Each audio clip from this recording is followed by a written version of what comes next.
Bonjour mes chers auditeurs, je m'appelle Sylvie, j'ai 73 ans et aujourd'hui je vais vous raconter l'histoire la plus douloureuse de ma vie. Une histoire qui a commencé par un mensonge et s'est terminée par une vérité qui m'a brisé le cœur. Si cette histoire vous touche, n'oubliez pas de mettre un pouce bleu et de vous abonner à la chaîne. Vos commentaires me donnent la force de partager ces souvenirs difficiles. Pendant 41 ans, chaque lundi, mon père disparaissait. Chaque lundi matin, à 6 heures précises, j'entendais la porte d'entrée se fermer doucement. Le bruit était si familier qu'il faisait partie de ma vie, comme le chant des oiseaux au printemps. Quand j'étais petite, je courais à la fenêtre de ma chambre, pieds nus sur le parquet froid, et je le regardais marcher dans la rue, toujours avec le même petit sac en cuir marron usé par les années. Il partait avant le lever du soleil et rentrait après le coucher. Le lundi était le jour où je ne voyais pas mon père. Papa travaille très dur le lundi, ma chérie, me disait ma grand-mère paternelle qui s'occupait de moi. Elle s'appelait Louise, c'était une femme sèche et pieuse qui sentait toujours la lavande et le pain frais. Il fait des heures supplémentaires pour nous donner une belle vie. Grâce à lui, tu as de jolies robes, de bons repas, une bonne école. Tu devrais être reconnaissante, pas curieuse. J'ai cru à cette explication pendant des années. Mon père, Henri Beaumont, était contremaître dans une usine textile à Lyon. Un homme sérieux, rigoureux, aux mains calleuses et au regard fatigué. Il ne souriait pas souvent, mais quand il le faisait, c'était comme si le soleil perçait les nuages. Il m'aimait d'un amour silencieux et profond, le genre d'amour qui ne se dit pas avec des mots, mais avec des gestes. Une main sur mes cheveux, un baiser sur le front, une tartine beurrée préparée avec soin. Nous vivions modestement dans un petit appartement du 3e arrondissement de Lyon, au 2e étage d'un immeuble gris qui sentait le chou et l'humidité.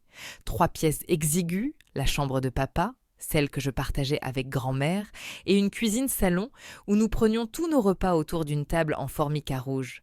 L'appartement était propre, rangé, mais triste. Il y avait quelque chose de mélancolique dans l'air, comme si les murs eux-mêmes portaient le poids d'un chagrin ancien. Ma mère, on me l'avait dit 1000 fois, était morte en me donnant naissance. Ta maman était un ange, Sylvie, me racontait grand-mère le soir en brossant mes longs cheveux noirs. J'aimais ce moment. Elle s'asseyait sur mon lit, je m'installais par terre entre ses genoux, et elle brossait, avec des gestes lents et réguliers. Elle s'appelait Marguerite. Elle était belle, comme le jour, avec des cheveux noirs comme les tiens et des yeux verts comme les tiens. Elle avait une voix douce, comme le miel. Ton père l'a rencontrée au bal du 14 juillet en 1949. Il est tombé amoureux d'elle au premier regard. Et elle, grand-mère, elle l'aimait aussi ? Oh oui, ma petite, elle l'aimait de tout son cœur. Ils se sont mariés en juin 1950. C'était le plus beau jour de ma vie de voir mon fils si heureux. Et puis, tu es arrivée, en février 1951. Ta maman t'a tenue dans ses bras pendant quelques minutes, elle t'a embrassée. Elle a dit « Ma petite fille, mon trésor », et puis son cœur fatigué s'est arrêté. Les médecins ont dit qu'elle avait perdu trop de sang, qu'ils n'avaient rien pu faire. Cette histoire m'a accompagnée toute mon enfance comme une ombre. Je pleurais parfois en regardant la seule photo que nous avions d'elle. Une petite photo en noir et blanc, encadrée, qui trônait sur la cheminée du salon. On y voyait une jeune femme au visage doux, aux longs cheveux sombres qui tombaient en vagues sur ses épaules, qui souriait timidement à l'objectif. Elle portait une robe à fleurs et tenait un bouquet de marguerites. Ses yeux étaient clairs, lumineux, pleins de vie. « C'était le jour de vos fiançailles », m'expliquait papa quand je lui demandais. Il prenait la photo avec précaution, comme si c'était un objet sacré. Juin 1950. Elle avait 24 ans. Regarde comme elle était belle, Sylvie. Regarde ce sourire. C'est ton sourire. Tu lui ressembles tellement. Puis, il ne disait plus rien. Il regardait la photo pendant un long moment. Ses yeux se remplissaient de larmes qu'il essayait de retenir et il allait dans sa chambre. Je l'entendais pleurer derrière la porte fermée. Des sanglots étouffés, profonds, qui me faisaient mal au ventre. Je restais dans le couloir, la main sur la poignée, sans oser entrer. Grand-mère me tirait par le bras. « Laisse-le, Sylvie. Il a besoin d'être seul, avec son chagrin. » Mon père ne s'est jamais remarié. Jamais. Pendant toute mon enfance, toute mon adolescence, toute ma vie, il est resté veuf. Ma grand-mère essayait pourtant de lui présenter des femmes, des veuves de la paroisse, qui venaient toutes à la messe du dimanche, des collègues de travail, des amis d'amis. « Henri, tu es encore jeune, tu n'as que 35 ans, disait-elle en servant le pot-au-feu du dimanche. Sylvie a besoin d'une mère. Une petite fille ne peut pas grandir sans mère. Tu as besoin d'une compagne. Marguerite aurait voulu que tu sois heureux, j'en suis sûre. Elle ne voudrait pas que tu passes ta vie seule. Mais papa refusait toujours, poliment, mais fermement. Il posait sa fourchette, levait les yeux vers grand-mère, et sa voix était douce, mais inflexible. J'ai été mariée une fois, maman. Marguerite était l'amour de ma vie, le seul, l'unique. Je ne peux pas la remplacer, je ne veux pas. Ce ne serait pas juste pour une autre femme de vivre dans l'ombre d'un fantôme. Mais Henri, s'il te plaît, maman, n'insiste pas.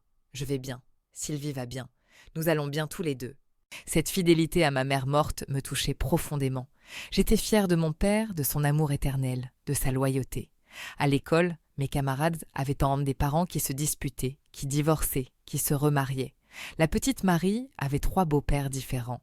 Le petit Jacques ne voyait son père qu'un week-end sur 2. Moi, j'avais un père qui aimait ma mère même après sa mort. Un père fidèle, constant, pur. Mais il y avait ces lundis mystérieux qui rythmaient notre vie comme un métronome invisible. Quand j'avais 5 ans, je ne comprenais pas pourquoi papa n'était jamais là le lundi. Je me réveillais, je courais dans sa chambre pour lui faire un câlin comme tous les matins, et son lit était vide, déjà fait. Grand-mère me préparait mon petit déjeuner. Du pain avec du beurre et de la confiture de fraises, du lait chaud avec un peu de miel. « Où est papa ?» demandais-je chaque lundi. « Au travail, ma chérie. »« Mais pourquoi il part si tôt le lundi ? Les autres jours, il déjeune avec nous. Parce que le lundi, c'est ta spéciale. Allez, mange ta tartine et prépare-toi pour l'école. » Quand j'avais 7 ans, j'ai commencé à attendre papa le lundi soir. Je m'installais à la fenêtre du salon avec un livre et je guettais son retour. Les heures passaient, 6 heures, l'heure où il rentrait habituellement. 7 heures, 8 heures. Grand-mère me servait mon dîner. 9 heures. Je luttais contre le sommeil. Et puis enfin, vers 10 heures du soir, je voyais sa silhouette au bout de la rue. Je courais ouvrir la porte avant même qu'il ait sorti ses clés. « Papa, papa !» Il entrait, posait son sac en cuir, enlevait son manteau. Il avait l'air épuisé. Ses épaules étaient voûtées. Son visage était gris de fatigue. Mais il me souriait quand même. « Bonsoir, ma petite Sylvie. Tu ne dors pas encore ? Je t'attendais. » Il me prenait dans ses bras, me soulevait du sol malgré sa fatigue et m'embrassait sur les 2 joues. « Tu es une gentille fille. Mais il est tard. Va te coucher maintenant. »« Tu as mangé, papa ?»« Oui, oui. Ne t'inquiète pas. Allez, au lit. » Il me portait jusqu'à ma chambre, me bordait, embrassait mon front. Et je voyais bien que ses yeux étaient rouges, comme s'il avait pleuré. Mais je ne posais pas de questions. Grand-mère m'avait appris à ne pas poser de questions indiscrètes. Quand j'ai eu 12 ans, j'ai commencé à vraiment m'interroger. C'était un dimanche soir de septembre 1963. Nous dînions tous les 3, papa, grand-mère et moi. Grand-mère avait préparé un gratin dauphinois avec des haricots verts. Papa mangeait lentement, perdu dans ses pensées. Il avait ce regard distant qu'il avait toujours le dimanche soir, comme s'il pensait déjà au lendemain. « Papa, pourquoi tu travailles toujours le lundi ?» ai-je demandé en repoussant mes haricots dans mon assiette. Je n'aimais pas les haricots verts, mais grand-mère m'obligeait à en manger. Papa a levé les yeux vers moi. Grand-mère m'a lancé un regard d'avertissement. « Sylvie » a-t-elle commencé. Mais j'ai insisté. J'avais 12 ans. J'étais assez grande pour avoir des réponses. « Non, grand-mère, j'ai le droit de savoir. Papa, les autres jours, tu rentres à 6 heures. Le lundi, tu ne rentres pas avant 10 heures du soir. C'est 4 heures de plus. Pourquoi ?» Mon père a posé sa fourchette. Il m'a regardé avec ses yeux fatigués, ses yeux tristes qui semblaient porter le poids du monde. « Le lundi, l'usine a besoin de moi pour des tâches spéciales, ma petite Sylvie. » C'est compliqué à expliquer. Mais grâce à ces heures supplémentaires, je peux payer ton école privée chez les sœurs, tes livres, tes cahiers, tes jolies robes pour le dimanche. Mais tu es toujours si fatiguée le mardi matin. Je t'entends tousser dans ta chambre. Un peu, oui, mais ça en vaut la peine. Tu es une excellente élève, Sylvie. Tu auras un bel avenir. C'est pour ça que je travaille dur. Il a souri, mais son sourire ne montait pas jusqu'à ses yeux. Il a caressé ma joue avec sa main calleuse. Ne t'inquiète pas pour moi, ma chérie. Je vais bien. Grand-mère m'a fait les gros yeux quand papa est sorti de table pour aller fumer sa pipe sur le balcon. Ne pose pas de questions indiscrètes, Sylvie. Ton père se sacrifie pour toi. Il travaille comme un forçat pour que tu aies une vie meilleure que la sienne. Montre-lui de la gratitude, pas de la curiosité. C'est comme ça qu'on respecte son père. Je me suis tue. Mais dans ma tête, les questions tourbillonnaient sans cesse. Pourquoi papa avait-il l'air si triste le lundi soir? Pourquoi ses yeux étaient-ils rouges? Pourquoi serrait-il ce petit sac en cuir contre lui, comme si c'était un trésor? Un jour de novembre 1965, j'avais 14 ans, j'ai pris une décision. J'allais suivre mon père. J'allais découvrir où il allait tous les lundis. C'était un lundi matin glacial, le genre de froid humide qui vous pénètre jusqu'aux os. Je me suis réveillée à 5h30, avant le réveil. J'ai enfilé mon manteau par-dessus ma chemise de nuit, j'ai mis mes chaussures et je suis descendue dans la rue sans faire de bruit. Grand-mère dormait profondément. Elle ronflait comme un moteur dans la chambre à côté. Je me suis cachée derrière la voiture de Monsieur Dupont, notre voisin du premier étage. J'attendais, recroquevillée, tremblante de froid et d'excitation. Mon souffle formait de petits nuages blancs dans l'air gelé. À 6 heures précises, papa est sorti de l'immeuble. Il portait son manteau gris, son écharpe en laine, son béret et son petit sac en cuir marron. Il a marché d'un pas rapide jusqu'à l'arrêt de bus au bout de la rue. Je l'ai suivi à distance, me cachant derrière les arbres, les poubelles, les voitures garées. Mon cœur battait si fort que j'avais peur qu'il l'entende. Le bus numéro 7 est arrivé. Papa est monté. J'ai couru derrière le bus. J'ai couru aussi vite que je pouvais. Mes poumons brûlaient, mes jambes me faisaient mal. Mais le bus était trop rapide.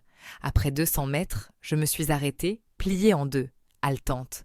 Le bus disparaissait au coin de la rue. J'avais perdu papa.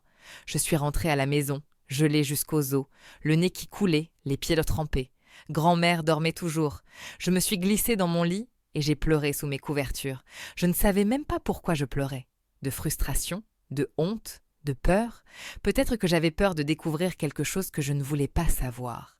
Les années ont continué à passer comme les saisons, inexorablement, sans qu'on puisse les arrêter. J'ai grandi. Je suis devenue une jeune femme. J'ai fini mes études chez les sœurs avec mention. Grand-mère était fière, papa pleurait de joie à ma remise de diplôme. En 1971, à 20 ans, j'ai commencé à travailler comme secrétaire dans un cabinet d'avocats du centre-ville. Maître Renaud et Maître Fontaine, deux hommes sérieux qui sentaient le tabac et l'eau de Cologne.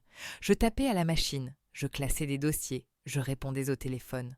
Le salaire n'était pas très bon, mais j'aimais me sentir utile, indépendante. En 1972, j'ai rencontré Philippe. C'était un samedi après-midi de mai. J'étais à la bibliothèque municipale. Je cherchais un livre sur l'histoire de France pour ma culture personnelle. Un jeune homme brun, aux lunettes rondes, m'a abordé entre les rayonnages. « Excusez-moi, mademoiselle, vous cherchez quelque chose de précis ?» Il était professeur de mathématiques au lycée Ampère. Il avait 25 ans, un sourire doux, des mains fines. Nous avons parlé pendant 1 heure au milieu des livres. Puis, il m'a invité à prendre un café. J'ai dit oui.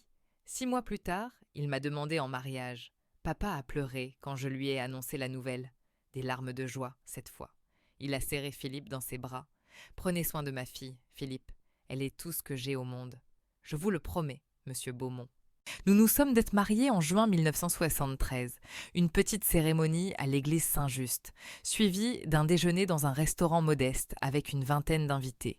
Je portais une robe blanche, simple, que grand-mère avait cousue elle-même. Philippe portait un costume noir emprunté à son frère. Papa a pleuré pendant toute la cérémonie, des sanglots silencieux qui secouaient ses épaules. Pendant que je marchais vers l'autel à son bras, il me serrait si fort que j'en avais mal. « Ta mère aurait été si heureuse de te voir dans cette robe blanche, Sylvie, » a-t-il murmuré d'une voix brisée. « Si heureuse. Tu es si belle, exactement comme elle. »« Merci, papa. Je t'aime, ma fille, plus que tout au monde. Tu le sais, n'est-ce pas ? » ?»« Je le sais, papa. Je t'aime aussi. » Après la messe, pendant le repas, papa est resté silencieux. Il regardait la photo de maman qu'on avait placée sur une chaise vide à côté de lui, une tradition que grand-mère avait insisté. La photo de maman avec son bouquet de marguerites, son sourire timide. « Elle est là avec nous », disait grand-mère à qui voulait l'entendre. « Marguerite est là, elle veille sur nous. Je la sens. » Philippe et moi nous sommes installés à Villeurbanne, pas très loin de l'appartement de papa et grand-mère. Un petit 2 pièces, au 5e étage sans ascenseur, mais c'était notre chez nous, notre nid. Philippe travaillait au lycée. Je continuais chez Maître Renaud. Nous étions heureux. Grand-mère est morte en décembre 1970 d'une pneumonie qui l'a emportée en 3 jours. Elle avait 75 ans. Papa était effondré. Il avait perdu sa mère. Il se retrouvait seul dans l'appartement qui sentait maintenant le vide et la poussière. Je m'inquiétais pour lui. Je venais le voir presque tous les jours après le travail. Je lui apportais des plats cuisinés, je faisais son ménage, je lavais son linge. Il me laissait faire sans protester, assis dans son fauteuil, fumant sa pipe, regardant dans le vide. Viens dîner chez nous le lundi soir, papa, proposai-je un dimanche. Tu dois être épuisé après tes heures supplémentaires. Un bon repas chaud te fera du bien. Non, ma chérie, répondait-il toujours avec le même ton patient. Le lundi, j'ai mes habitudes. Je préfère rentrer directement chez moi après le travail. Mais papa, tu ne manges même pas correctement. J'ai vu ton réfrigérateur, il n'y a que du pain rassis et du fromage sec.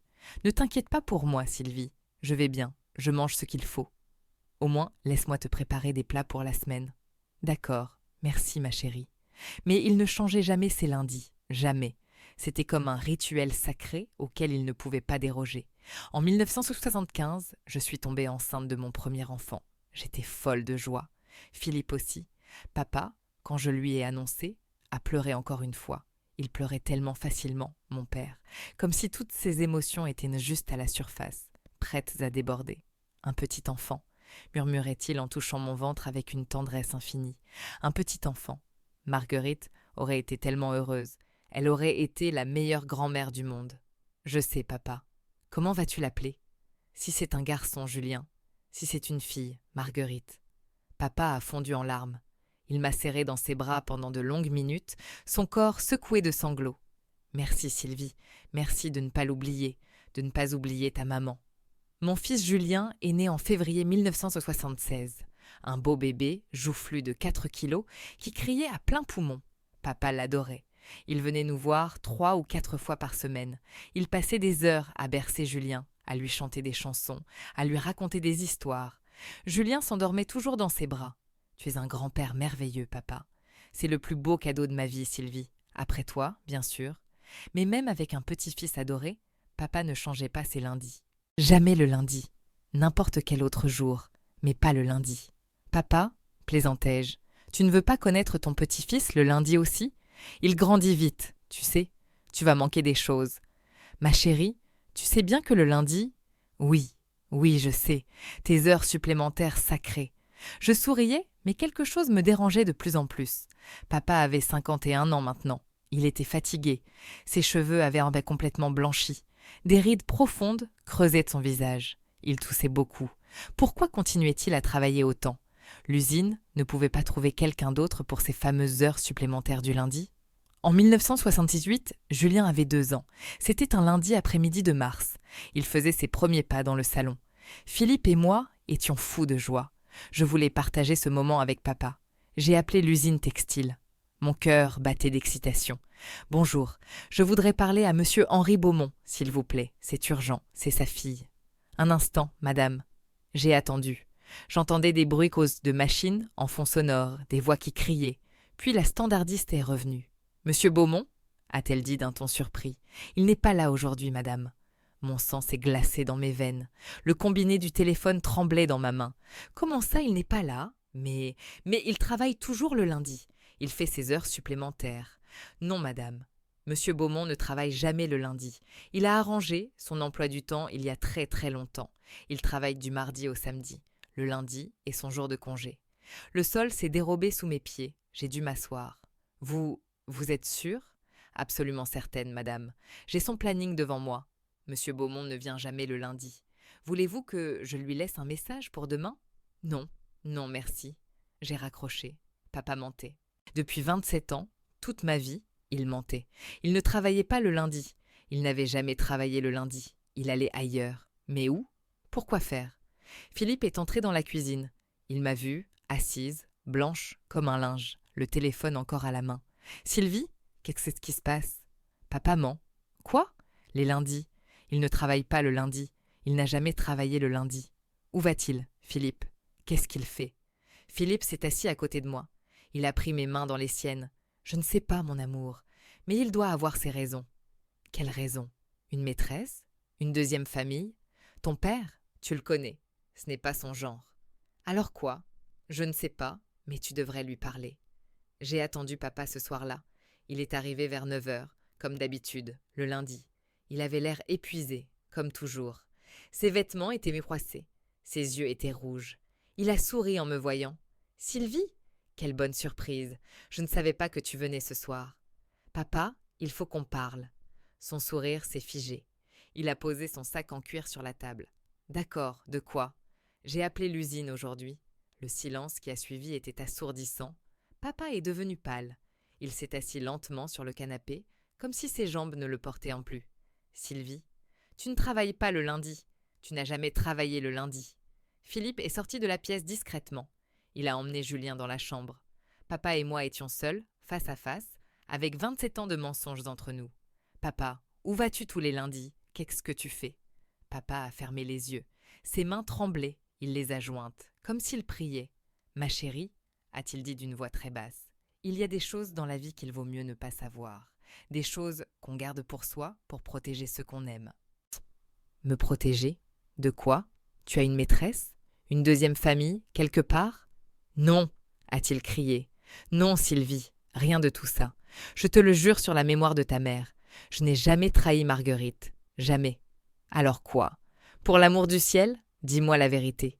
Je ne peux pas. Pourquoi? Parce que... Il a ouvert les yeux. Des larmes coulaient sur ses joues. Parce que si je te dis la vérité, tu me regarderas différemment. Tu ne pourras plus me regarder comme avant. Et je ne peux pas supporter ça. Papa, tu me fais peur. Ne crains rien, ma chérie. Je n'ai rien fait de mal, je te le jure. Le lundi est un engagement sacré que j'ai pris il y a longtemps. Un engagement que je tiendrai jusqu'à mon dernier souffle. Un engagement? Envers qui? S'il te plaît, Sylvie, ne me demande pas plus, fais-moi confiance. Il pleurait maintenant ouvertement, sans retenue. Mon père, cet homme si fort, si digne, pleurait comme un enfant désespéré. Je ne pouvais pas continuer. Ça me faisait trop mal de le voir comme ça. Je me suis agenouillée devant lui et je l'ai pris dans mes bras. D'accord, papa, d'accord. Je ne poserai plus de questions. Il m'a serré fort, si fort que j'avais du mal à respirer. Merci, ma petite fille, merci. Mais cette nuit-là, je n'ai pas dormi. Dans ma tête, les questions tourbillonnaient sans cesse. Où allait papa? Que faisait-il? Pourquoi pleurait-il toujours le lundi soir? Quel était cet engagement sacré? Les années ont continué à passer. Papa a vieilli. En 1985, à 60 ans, il a pris sa retraite de l'usine textile. Une petite cérémonie avec ses collègues, un cadeau collectif, une montre en or qu'il n'a jamais portée. Il rentrait chez lui avec une pension modeste. Je pensais que les lundis allaient enfin s'arrêter. Plus de travail, plus d'excuses possibles. Mais non. Chaque lundi, papa sortait toujours à 6 heures du matin avec son sac en cuir. Il rentrait toujours à 10 heures du soir, épuisé. « Papa, tu n'as plus besoin de travailler maintenant. Pourquoi continues-tu à sortir tous les lundis ? C'est une habitude, ma chérie. Une vieille habitude qui fait partie de ma vie. J'ai besoin de cette journée. Pour faire quoi? Voir qui? Des choses personnelles. » Il refusait d'en dire plus. Toujours le même mur de silence. Philippe me conseillait de ne pas insister. Ton père a 60 ans, Sylvie. Il a le droit d'avoir sa vie privée. Il a le droit de garder ses secrets. Nous avons tous des secrets. Peut-être. Mais ces secrets me rongeaient. J'avais l'impression de ne pas vraiment connaître mon père, de vivre avec un étranger qui portait le visage de mon papa. En 1987, nous avons eu notre deuxième enfant, une fille que nous avons appelée Marguerite, comme promis. Papa a pleuré pendant des heures en la tenant dans ses bras. En 1990, notre troisième enfant est né. Un garçon, Thomas. Papa adorait ses petits-enfants. Il passait tout son temps libre avec eux, tous les jours, sauf le lundi. En novembre 1990, papa a eu un malaise cardiaque un mardi matin.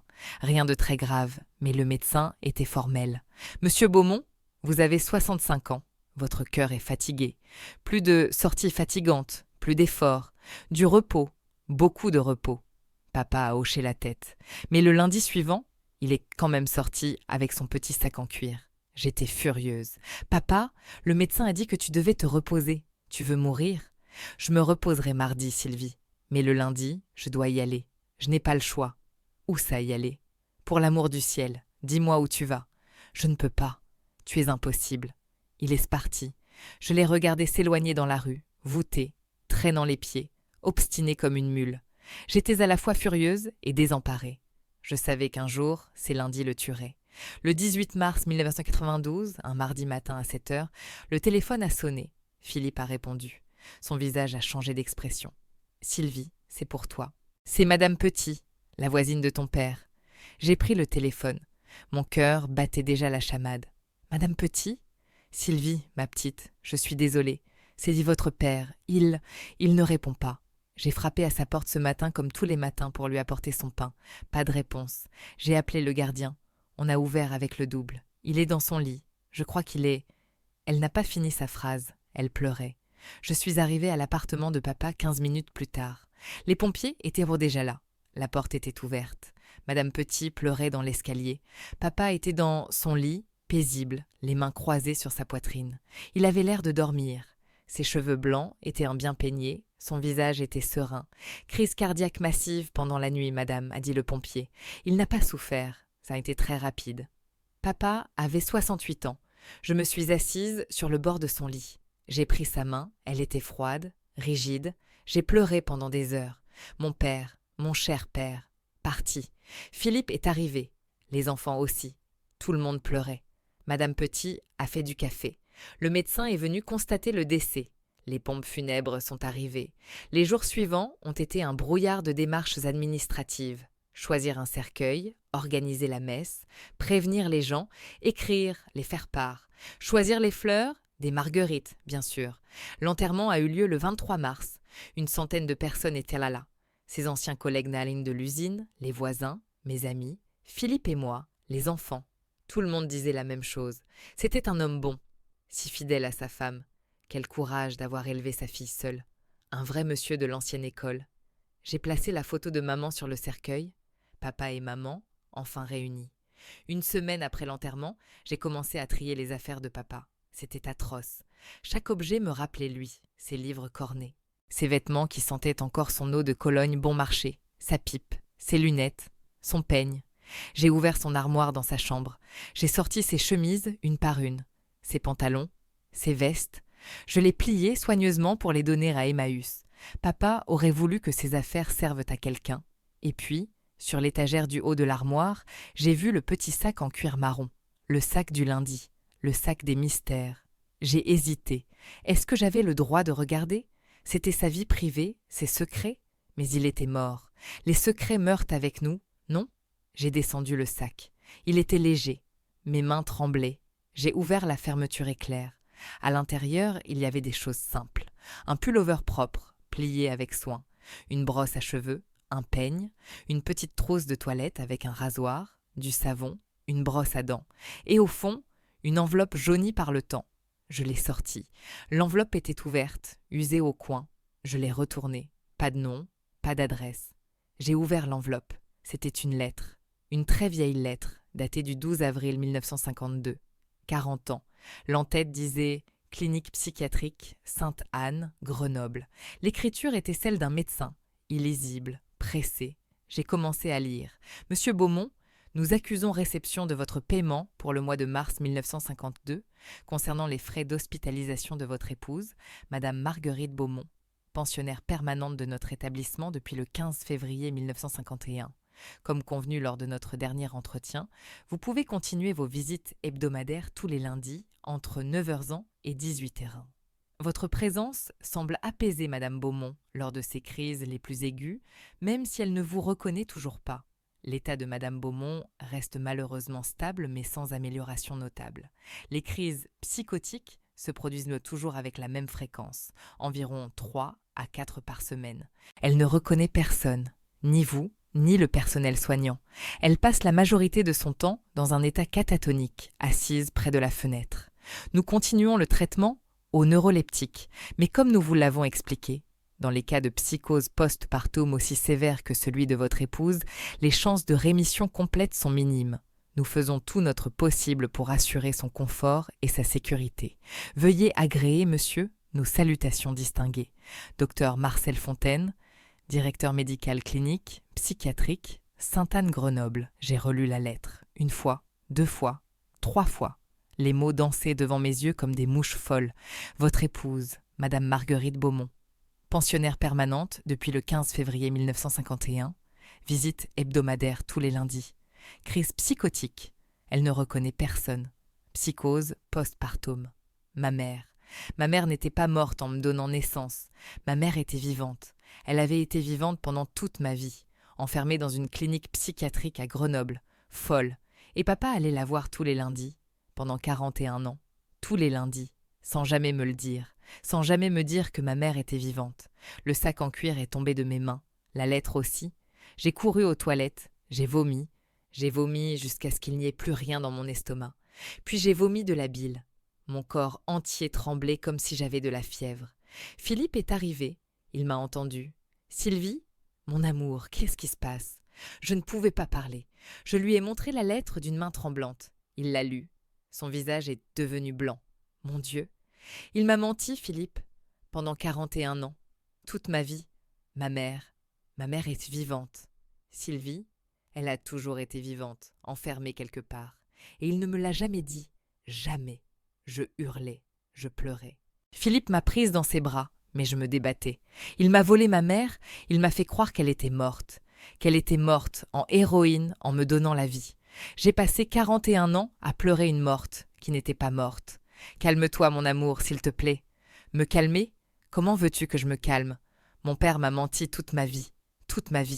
Philippe m'a serré fort, très fort, jusqu'à ce que mes cris se transforment en sanglots.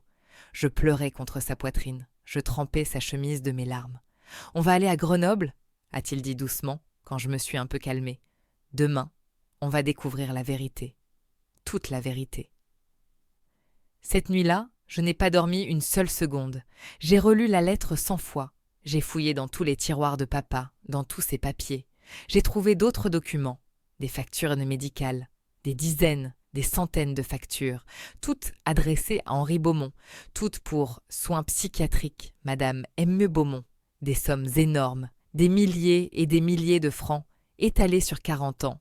Papa avait dépensé une fortune, toute sa vie, tout son argent, tout son temps, pour une femme qui ne le reconnaissait même pas. Le lendemain matin, Philippe et moi avons pris la voiture. Nous avons roulé jusqu'à Grenoble. 2 heures et demie de route dans un silence pesant.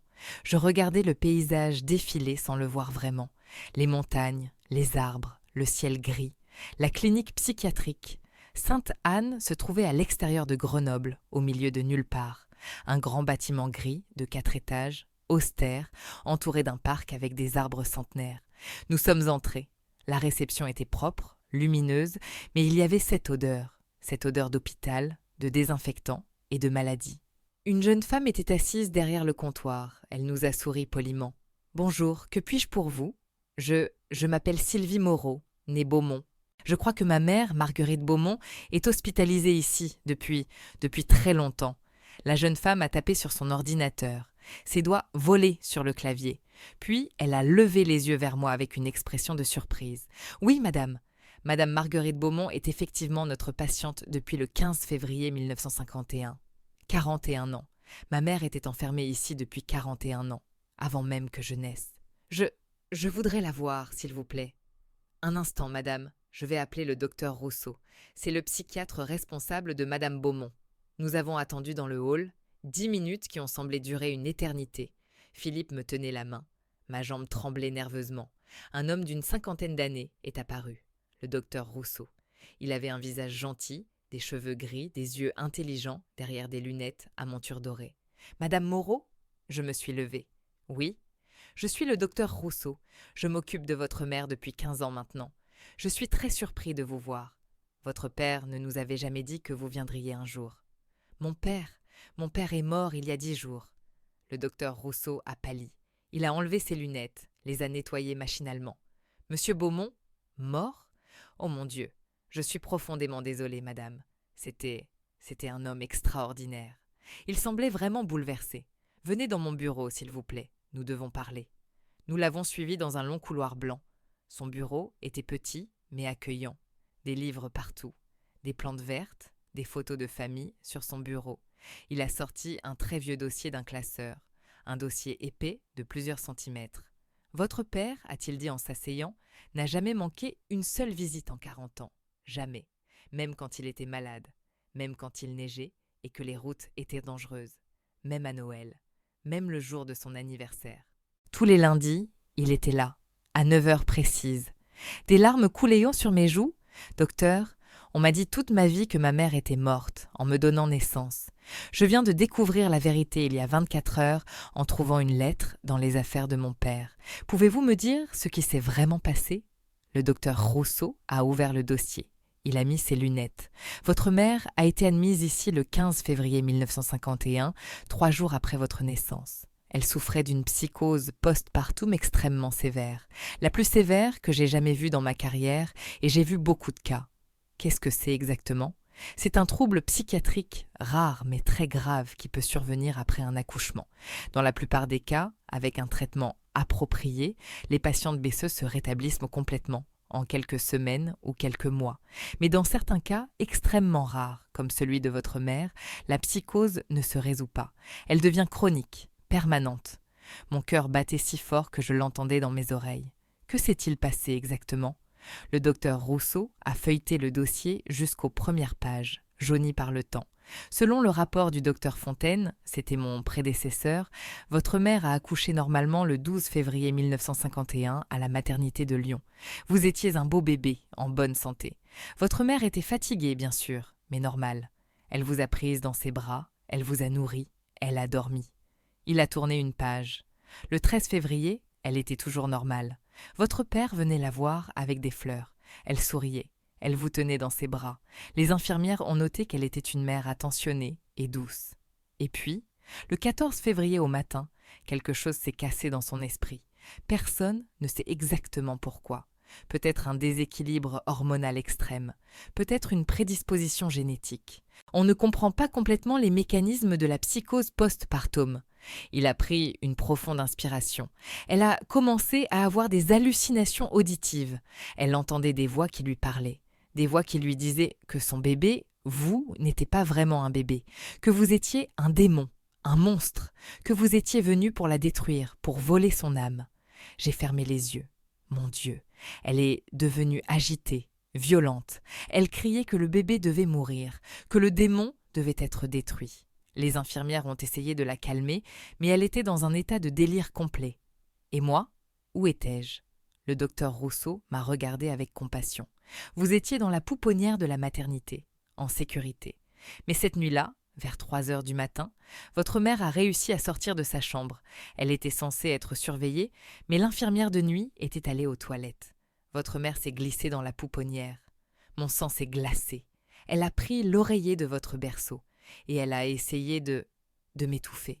Oui, une infirmière est entrée à temps. Vous étiez bleu, mais vous respiriez encore. On vous a sauvé. Philippe serrait ma main si fort que j'avais mal. Votre père a été appelé immédiatement. Il est arrivé en pleine nuit. Il était effondré.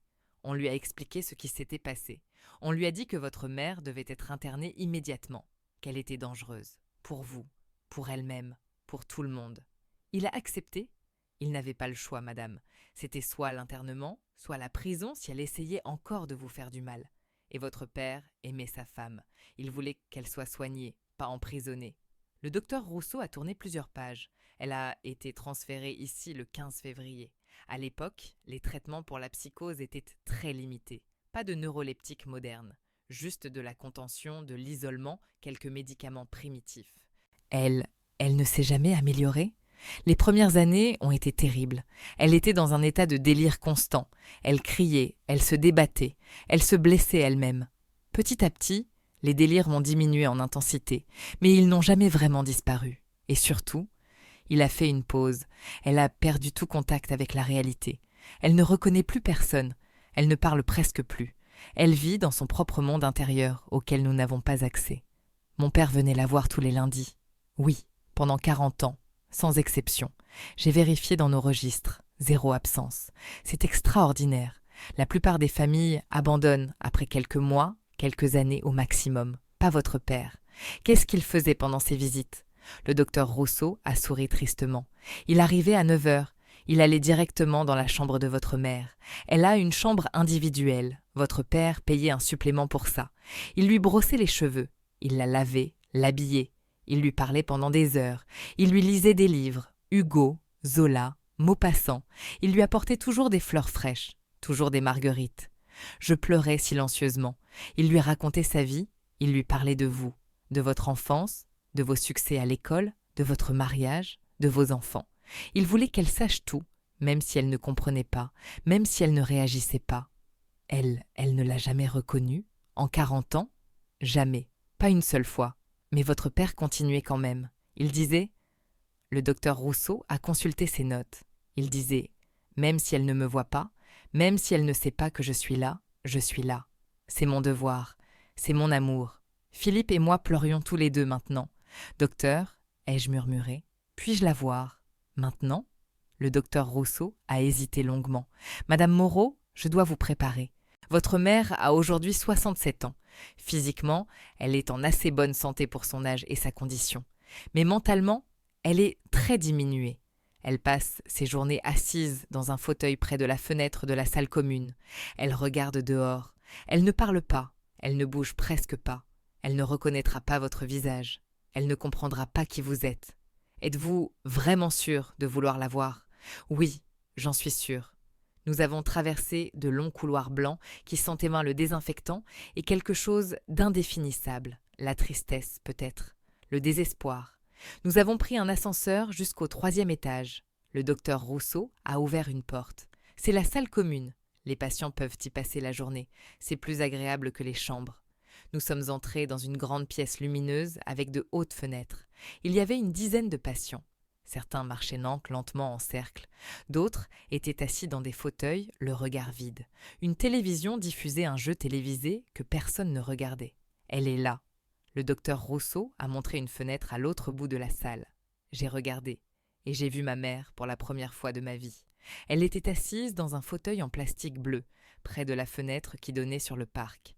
Une vieille dame très maigre, aux cheveux blancs, complètement blancs, attachés en un chignon lâche sur la nuque. Elle portait une robe de chambre bleue usée et des pantoufles grises. Ses mains, des mains fines, osseuses, avec des veines saillantes, étaient posées sur ses genoux, parfaitement immobiles. Elle regardait par la fenêtre. Son visage était vide d'expression, complètement vide, comme un masque. Je me suis approchée lentement, mes jambes tremblaient. Philippe me suivait. Plus je m'approchais, plus je reconnaissais ses traits. C'était bien la jeune femme de la photo, mais vieillie, fanée, creusée. Ses joues étaient enfoncées. Ses yeux verts que j'avais hérités, étaient mrétins. Je me suis arrêtée devant elle. Maman? Aucune réaction. Elle continuait à regarder par la fenêtre. Maman, c'est moi, Sylvie, votre fille. Rien, absolument rien. Pas un battement de cils, pas un mouvement. Je me suis agenouillée devant elle. J'ai pris ses mains dans les miennes. Elles étaient froides, inertes, comme du bois. Maman, s'il vous plaît, regardez-moi. Ses yeux ne bougeaient pas. Ils restaient fixés sur un point invisible au-delà de la fenêtre. Maman, papa est mort. Henri, votre mari. Vous vous souvenez de lui? Il venait vous voir tous les lundis. Tous les lundis pendant 40 ans. Il vous aimait tellement. Pas de réponse. Il m'a parlé de vous toute ma vie. Il m'a dit que vous étiez belle, que vous étiez douce, que vous aimiez les marguerites. Regardez, j'ai vos yeux, vos cheveux. Je suis votre fille, maman. Je suis Sylvie. Rien. J'ai posé ma tête sur ses genoux. J'ai pleuré. Je pleurais comme une enfant. Des sanglots profonds qui me déchiraient la poitrine. Mais maman n'a pas bougé. Elle n'a pas posé sa main sur mes cheveux. Elle n'a pas murmuré « Ma petite fille, ne pleure pas ». Elle n'a rien fait, parce qu'elle ne savait pas qui j'étais. Elle ne savait même pas qui elle était. Une infirmière s'est approchée doucement. Une femme d'une 40aine d'années au visage bon. « Vous êtes la fille de Monsieur Beaumont ?» J'ai levé les yeux, essuyé mes larmes. « Oui, votre père était un saint, un vrai saint. Il lui parlait exactement comme vous venez de le faire. Pendant des heures et des heures, tous les lundis. Il lui disait qu'il l'aimait, qu'il ne l'abandonnerait jamais. Il lui brossait les cheveux avec tant de douceur. Il lui chantait des chansons. La vie en rose, c'était leur chanson. Elle ne répondait jamais? Jamais. Mais il continuait quand même. Il disait que même si elle ne pouvait pas lui répondre, il savait qu'au fond d'elle-même, quelque part, elle l'entendait. Il y croyait. Il avait foi. Philippe m'a aidé à me relever. J'ai embrassé le front de ma mère. Sa peau était froide. « Au revoir, maman. Je reviendrai. Je vous le promets. » Nous sommes sortis de la clinique. Dans la voiture, j'ai pleuré pendant tout le trajet du retour. Philippe conduisait en silence, une main sur mon genou. Dans les semaines qui ont suivi, j'ai fouillé méthodiquement dans tous les papiers de papa. J'ai trouvé des choses que je n'aurais jamais imaginées, des factures médicales, Des centaines de factures. Papa gagnait 3000 francs par mois à l'usine. La clinique coûtait 1500 francs par mois. Il vivait avec 1500 francs. Pour lui, pour grand-mère, pour moi. Pendant 40 ans. C'est pour ça qu'on vivait dans un si petit appartement. C'est pour ça qu'on ne partait jamais en vacances. C'est pour ça que papa portait les mêmes vêtements usés année après année. Tout son argent allait à maman. J'ai trouvé aussi un carnet. Un petit carnet noir que papa gardait dans le tiroir de sa table de nuit. Un journal intime qu'il avait tenu pendant 40 ans. Une page par lundi. J'ai lu chaque page, en pleurant. Lundi, 22 février 1952. Premier jour de visite, après son transfert ici. Marguerite ne m'a pas reconnue. Elle m'a regardée comme si j'étais un étranger. J'ai voulu lui prendre la main. Elle a hurlé. Les infirmières l'ont emmenée. Je suis resté assis dans le couloir à pleurer pendant 2 heures. Comment ai-je pu perdre ma Marguerite? Comment? Lundi, 3 mars 1958. Marguerite était calme aujourd'hui. Je lui ai brossé les cheveux pendant 1 heure. Elle a de si beaux cheveux. Je lui ai lu un chapitre des Misérables. Elle aime Hugo, elle aimait avant. J'espère qu'au fond d'elle-même, elle se souvient. Je lui ai parlé de Sylvie. Elle a 7 ans maintenant. Elle te ressemble tellement, mon amour. Elle a tes yeux, ton sourire. Elle est première de sa classe. Je sais que tu serais fière d'elle. Lundi, 15 juin 1964, c'est notre anniversaire de mariage aujourd'hui, 14 ans. Je lui ai apporté un bouquet de marguerites, comme le jour de nos fiançailles. Je lui ai chanté « La vie en rose ». Elle n'a pas réagi, mais je crois, j'espère, que quelque part, dans son esprit malade, elle se souvient de notre premier bal, quand on a dansé ensemble sur cette chanson. Tu étais si belle dans ta robe blanche, je t'aimais déjà tellement. Lundi, 12 septembre 1966. Marguerite n'a pas mangé depuis 3 jours. Les infirmières les sont très inquiètes. Je suis restée toute la journée. J'ai essayé de la nourrir moi-même, cuillère par cuillère. Elle a accepté quelques bouchées. C'est déjà ça. Je ne peux pas te perdre, Marguerite. Je refuse. Batte-toi. S'il te plaît, batte-toi. Lundi 24 avril 1978. Aujourd'hui, pendant que je lui lisais Madame Bovary, j'ai cru qu'elle m'avait regardé. Vraiment regardé. Dans les yeux. Pendant 1 seconde, peut-être 2, puis elle a tourné la tête vers la fenêtre, comme toujours. Peut-être que j'ai rêvé. Peut-être que je vois ce que je veux voir. Mais j'ai de l'espoir, toujours de l'espoir. Après 27 ans, j'ai encore de l'espoir. Lundi 8 janvier 1990. Marguerite a 64 ans aujourd'hui. Nous aurions dû vieillir ensemble. Nous aurions dû voir notre film se marier, voir nos petits-enfants grandir, partir en vacances au bord de la mer. Nous aurions dû avoir une vie normale. Mais la vie n'est jamais ce qu'on imagine. Je ne regrette rien, Marguerite. Pas une seule seconde. Je t'aime. Je t'aimerai toujours. Jusqu'à mon dernier souffle. Même si tu ne sais pas que j'existe. Lundi 4 mars 1991. J'ai eu 66 ans hier. Je me sens vieux, fatigué. Mon cœur est malade. Le médecin me l'a dit. Mais je continuerai à venir. Tant que je serai vivant, je viendrai. C'est mon devoir. C'est mon amour. Lundi 10 février 1992. C'est peut-être ma dernière visite. Je le sens. Mon cœur me fait mal.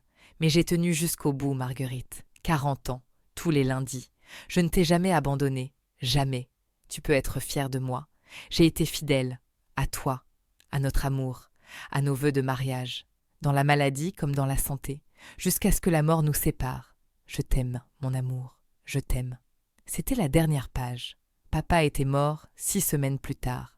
J'ai relu ces carnets pendant des nuits entières. Toute la colère que j'avais ressentie au début, cette rage d'avoir été trahi, d'avoir été privé de ma mère, s'est transformée en quelque chose d'autre, en admiration profonde, en respect absolu. Mon père n'était pas un menteur, il était un héros silencieux qui avait porté seul le poids d'une tragédie impossible pendant 40 ans. Il m'avait protégée, il m'avait donné une enfance heureuse, il m'avait épargné la douleur de savoir que ma mère avait essayé de me tuer, que ma mère était devenue folle, que ma mère était enfermée comme un animal dans une cage. Il m'avait donné une image belle, une mère morte en héroïne, une mère qui m'avait aimée jusqu'à son dernier souffle. Et pendant ce temps, lui, il vivait l'enfer. Il travaillait 6 jours par semaine pour payer les factures astronomiques de la clinique. Il vivait dans la pauvreté pour que maman puisse avoir une chambre individuelle, des soins corrects. Et tous les lundis, sans exception, pendant 40 ans, il prenait le train de Lyon à Grenoble, 3 heures de trajet. Il passait la journée entière avec une femme qui ne le reconnaissait pas, qui ne lui parlait pas, qui ne savait même pas qu'il existait. Et il rentrait le soir, épuisé, vidé, le cœur brisé, pour recommencer la semaine suivante, sans jamais se plaindre, sans jamais abandonner, sans jamais chercher du réconfort ailleurs, parce qu'il l'aimait, parce qu'il avait dit oui devant Dieu, parce que pour lui, l'amour ne s'arrêtait pas quand les choses devenaient difficiles. Je suis retournée voir maman plusieurs fois dans les mois qui ont suivi. À chaque visite, c'était pareil. Maman assise près de la fenêtre, maman absente, maman perdue dans un monde que personne ne pouvait atteindre. Je lui parlais quand même, je lui racontais ma vie, mes enfants. Je lui apportais des marguerites, je lui brossais les cheveux comme papa le faisait. Elle ne réagissait jamais, mais je venais quand même, parce que papa m'avait appris que l'amour, c'est ça, être la même quand c'est inutile, même quand ça fait mal, même quand il n'y a plus d'espoir.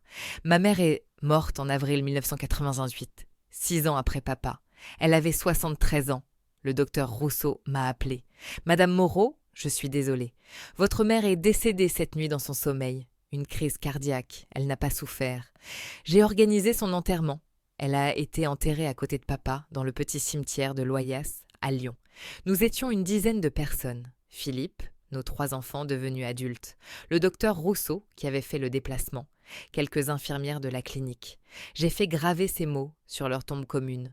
Henri et Marguerite Beaumont, unis dans la vie, séparés par la maladie, réunis dans la mort. Les lundis étaient en pour toi. Aujourd'hui, j'ai 73 ans, l'âge qu'avait maman quand elle est morte, l'âge qu'aurait papa s'il était encore vivant. Je pense à lui tous les jours, à son courage extraordinaire, à son amour inconditionnel. J'ai mis longtemps, des années, à comprendre pourquoi il ne m'avait jamais dit la vérité. Pendant longtemps, j'étais en colère, je me sentais trahie, volée. Mais maintenant, avec l'âge, avec la sagesse que donnent les années, je comprends. Papa voulait me donner ce que lui n'avait pas eu. Une enfance heureuse, une mère à aimer, même si c'était juste en photo. Une histoire belle, même si c'était une fiction. Il a porté seul la vérité terrible, seul, pendant 40 ans, pour me protéger. Pour que je ne grandisse pas avec le poids de savoir que ma mère avait essayé de me tuer, que ma mère était folle, que ma mère était enfermée. Il m'a donné une enfance normale, des rêves normaux, une vie normale. Et lui, il a vécu un cauchemar. En silence. Mes chers auditeurs, je ne sais toujours pas si papa a bien fait de me mentir. C'est une question que je me pose encore aujourd'hui, même à 73 ans. Avais-je le droit de savoir? Aurais-je dû grandir en connaissant la vérité? Je ne connais pas la réponse. Peut-être qu'il n'y a pas de bonne réponse. Mais ce que je sais, c'est que mon père était un homme bon. Un homme qui a aimé sa femme avec une fidélité absolue.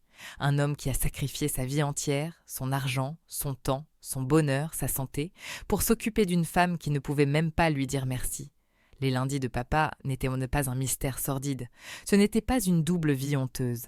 C'était un acte d'amour pur, l'amour le plus pur que j'ai jamais vu. Tous les lundis, pendant 40 ans, papa prenait ce train pour Grenoble. Il s'asseyait à côté d'une femme qui le regardait comme un étranger. Et il lui disait qu'il l'aimait, encore et encore. Même si elle ne l'entendait pas, même si elle ne savait pas qu'il était là, il le faisait quand même, parce que c'est ça, l'amour véritable.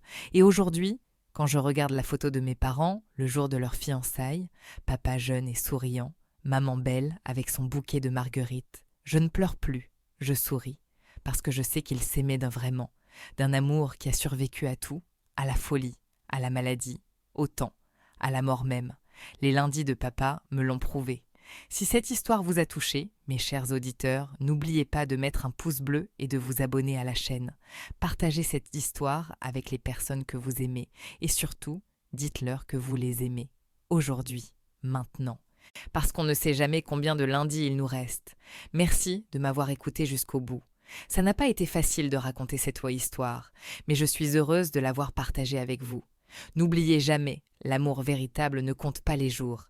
Il ne compte pas les sacrifices. Il ne demande rien en retour. Il est là, simplement, tous les lundis, pour toujours.